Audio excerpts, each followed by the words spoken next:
Hi, it's the M.L.M for the Soul Channel. I do have a new topic for today. Before I begin, I just would like to say, may the words and expressions of my mouth and the thoughts and meditations of my heart find favor and acceptance before you, Hashem.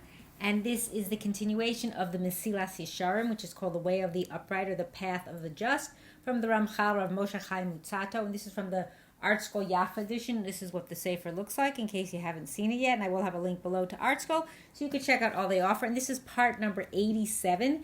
So like I've said in the last one, I'm skipping, I'm doing this at 2-week intervals instead of every week to give some time to go through it and, learn it, because it's a lot of information and you might want to go back and maybe I should have done this from the beginning, but I didn't think of that. Like, it's a lot to absorb, so to speak. So this is on to a new chapter, Baruch Hashem, chapter number 22. And like I said, there's 26 chapters here. So BeEzrat Hashem will get it done, but it may take a little longer since I'm kind of slowing down the process. So this is a little bit of a longer chapter, so I'm going to break it down into smaller parts. I think I'm just going to do a few pages at a time so that it's easier to get the information. So this chapter is called the trait of Anavah, which is humility. The last trait I did was the Chasidus, which is piety.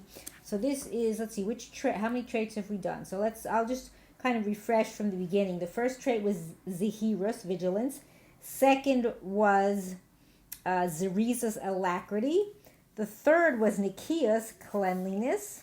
And don't forget there were different parts to that, each one's too. The third was that. Then after Nikias was precious, number 4 was abstinence. Number 5 was Tahara. And number 6 is Chasidus, piety. And now this is number 7, which is Anavah, which is called humility. Okay, so now here's what the Ramchal says. So he says, we already spoke about it in chapter 11, about the disgracefulness of haughtiness. And from that discussion, the praiseworthiness of Anavah, which is humility, can be inferred. So because that's the opposite. They're the opposites of each other. So now, however, we will more directly explain the trait of Anavah, and from this discussion, the contemptible nature of haughtiness will automatically become clear. And the commentary says that haughtiness and humility are opposites. That's what I just said. And in chapter 11, beginning at note 105, the Ramchal includes haughtiness and its various manifestations among the negative traits that one must root out in order to achieve Nikias. Nikias, again, was cleanliness. As he noted at the end of that discussion, however, on Rav Pinchas ben Yair's ladder of spiritual ascent, Anavah is a much higher rung than Nikias and is more difficult to attain. One can be cleansed of haughtiness, which is called Ga'ava, yet fall short of Anavah. Being cleansed of haughtiness means eliminating any exaggerated sense of self-importance and gaining a realistic view of one's weakness vis-a-vis his strengths, thus arriving at a balanced perception of his position in this world. Attaining Anavah calls for much deeper insights into one's role as one of Hashem's creations, as Ramchal will explain.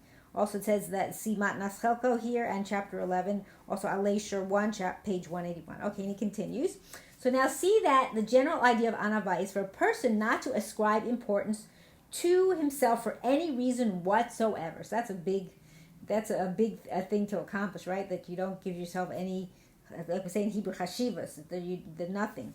So the commentary says that later in this chapter, Ramchal explains in detail how this applies to one who actually does have desirable qualities and considerable accomplishments. And he continues, so this is the very opposite of haughtiness, which as described in chapter 11, consists of considering oneself important because of his favorable attributes. Likewise, the results that flow from this trait of Anavah are the opposite of the results of haughtiness. And again, the commentary says here in chapter 11 that the Ramchal described 5 ways that haughtiness can affect one's actions, from demanding honor and belittling others to excessive displays of false humility.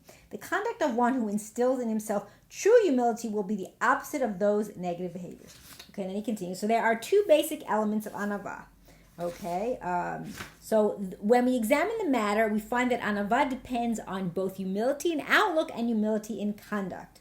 For a person must first be humble in his outlook regarding himself, and then as a result conduct himself in the manner of the humble.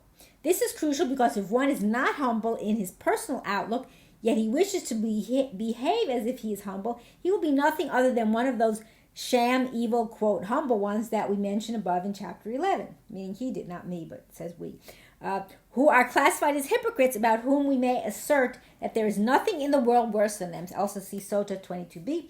And commentary says it's important to note that this does not mean that every act of humility must be an exact reflection of one's level of inner humility.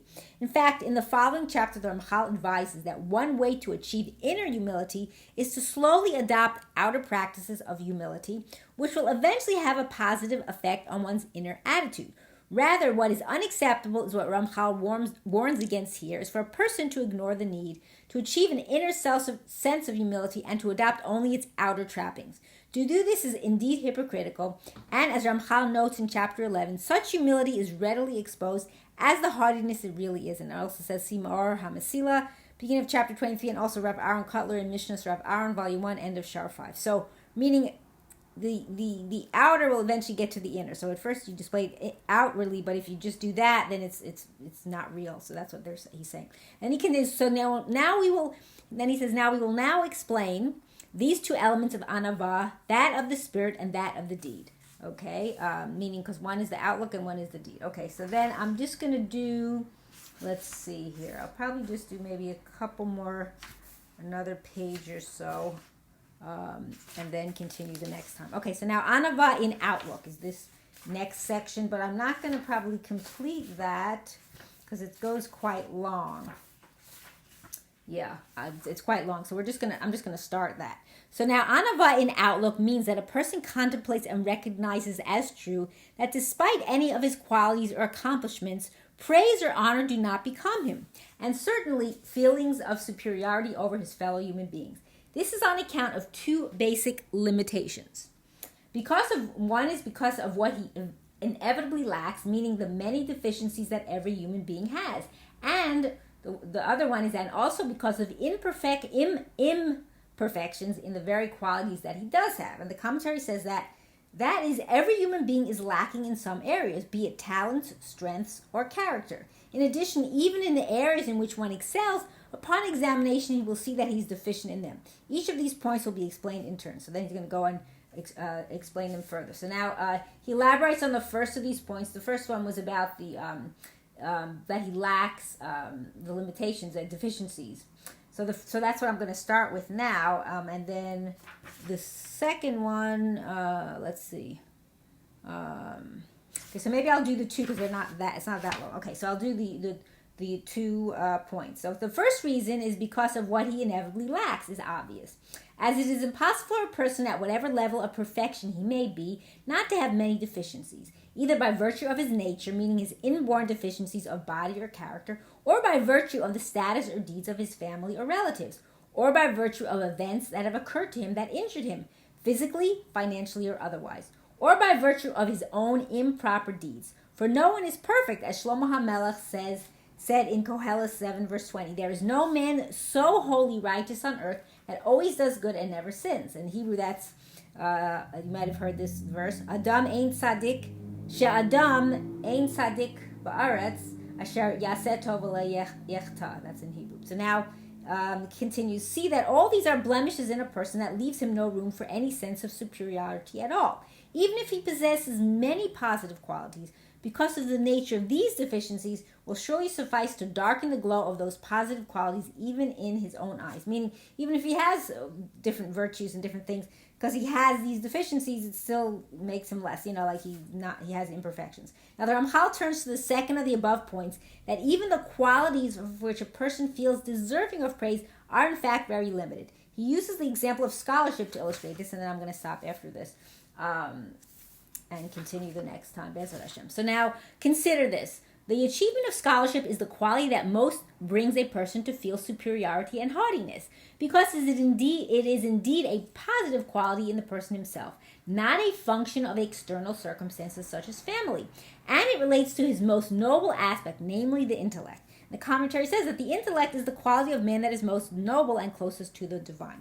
And he continues, nevertheless, observe that there is no scholar who does not err at times, ERR, meaning make an error, or does not need to learn from the words of his colleagues, and often even from the words of his students. If so, then his very justification for scholarship is indeed so limited. So how can he feel superior on account of his scholarship, right? You'd say, we all do that. I learned every day. Like you learn things, you say, oh, now I learned from something I did now that maybe I needed to do differently, but now the next time I'll know to do. So there is something right there. And then the last commentary here, so Rabbi Akiva Eger is acknowledged as one of the greatest Torah scholars in recent centuries. At the same time, he is renowned for his great humility and utter self-effacement, which is also apparent in his writings. One example from his private correspondence reflects the sensibilities of true humility as described here by Ramchal. In a letter to his son containing directions for the preparation of his halachic responses for print that were cited in the introduction to Teshuvos of Rabbi Akiva Eger, we find the following instruction. So this is what he says. You will notice that many of those who write inquiries are people whom you know to have studied in my yeshiva. So this is Rabbi Akiva Eger saying this in his letter to his son about printing his halachic response, okay? So when you print the salutations contained in my responses, do not refer to any of them as, quote, my student, and do not write to them in the second person, but rather in third person. I never refer to anyone as, quote, my student, for I said to myself, who knows who learned more from whom, they from me or I from them. See how humble he was, his Anavah was? Meaning don't call them my students because maybe I learned from them, maybe I was their student. Meaning, Rabbi Akiva Eger, if you know that name, look him up, E-I-E-I-G-E-R, Akiva, A-K-I-V-A, you'll see who he was, okay? But he was very humble. So then he continues, and if you find this appellation anywhere in the letter, know that it was added by those who transcribed the letters because they knew that the recipient had been a member of my yeshiva. Make sure to erase it from my sefer. See, they didn't want anyone to be referred to as his student, meaning that they learned from him, he didn't. So it just shows you what it means to be a humble person. So I'm going to stop here so it gives you some time. So keep these videos a little bit shorter. And I hope and pray that we all merit to live and see the coming of Mashiach speedily in our days and the rebuilding of our final and everlasting Beis Hamikdash. Amen. And thanks for watching.